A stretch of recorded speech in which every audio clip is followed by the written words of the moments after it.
ஏய் மழை காலமா இருக்கு, தயிர் சாப்பிடாத, தயிர் கொடுத்தா குழந்தைக்கு சளி பிடிக்கும். இந்த மாதிரி இந்த தயிரை பத்தி ஏகப்பட்ட குழப்பம் இருக்கு. அது என்னங்கிறத இந்த வீடியோ பதிவுல பார்த்து தெரிஞ்சுக்கலாம் வாங்க. அண்ட் நான் முதல்ல சொன்ன மாதிரி தயிர் சாப்பிட்டா சளி பிடிக்குமா அப்படின்னு கேட்டிங்கன்னா கண்டிப்பாக கிடையாது. இது இம்யூனிட்டியை வந்து நல்லா பில்ட் பண்ணும், உங்கள் டைஜஷனை வந்து சீராக்கும். பால் சார்ந்த பொருட்கள் சாப்பிட்டா சளி கட்டுற தன்மை ஜாஸ்தி ஆகும் அப்படின்னு நிறைய பேர் சொல்கிறாங்க. அது உண்மையா அப்படின்னு கேட்டால் கிடையாது. நிறைய ரிசர்ச்சில் தயிருக்கும் தயிர் சார்ந்த பொருட்களுக்கும் சளி பிடிக்கிற தன்மைக்கும் எந்த சம்மந்தமும் இல்லை அப்படின்னு சொல்லிட்டு ப்ரூவ் பண்ணியிருக்காங்க. ஸோ நீங்கள் தைரியமாக தயிரை வந்து சாப்பிட்லாம். இதனால் சளிலாம் பிடிக்காது, சளிலாம் ஜாஸ்தி ஆகாது உங்கள் குழந்தைங்களுக்கு. அண்ட் நிறைய பேருக்கு இன்னொரு டவுட்டும் இருக்கும், தயிரை நைட்டு சாப்பிட்லாமா அப்படின்னு கேட்கலாம்.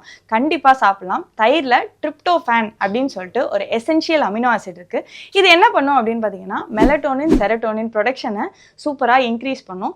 இதனால் நம்மளுடைய ஸ்லீப் வந்து சூப்பராக ரெகுலேட் ஆகும். இதை தாண்டி நம்ம மைண்டை காம் பண்ணும், நம்மளை ரிலாக்ஸாக வச்சுக்கவும் ஹெல்ப் பண்ணும்.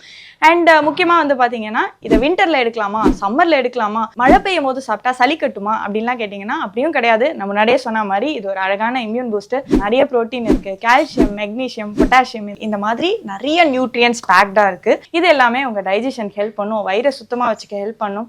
அண்ட் அதை தாண்டி உங்களுடைய இம்யூனிட்டியும் அழகாக டெவலப் பண்ணுங்க. ஸோ தயிர் அப்படிங்கிறது ரொம்ப ரொம்ப நல்ல விஷயம். நீங்கள் என்றைக்கு வேணால் எடுத்துக்கலாம், எந்த டைம் ஆஃப் த டேல வேணால் எடுத்துக்கலாம், எந்த சீசனில் வேணால் எடுத்துக்கலாம். இதனால் எந்த பிரச்சனையும் இல்லை. உங்களுக்கு பால் பொருட்களையோ அலர்ஜி இருந்ததுன்னா நீங்கள் மட்டும் தயிரை எடுத்துக்காதீங்க, வேறு யார் வேணால் தயிர் எடுத்துக்கலாம். இதனால் சளி ஜாஸ்தி ஆகிறதோ கண்டிப்பாக நடக்காது. அண்ட் ஒரே ஒரு விஷயம் கான்சென்ட்ரேட் பண்ணோம் அப்படின்னா தயிரை ரூம் டெம்பரேச்சரில் எடுத்துக்கோங்க, எந்த பிரச்சனையும் வராதுங்க.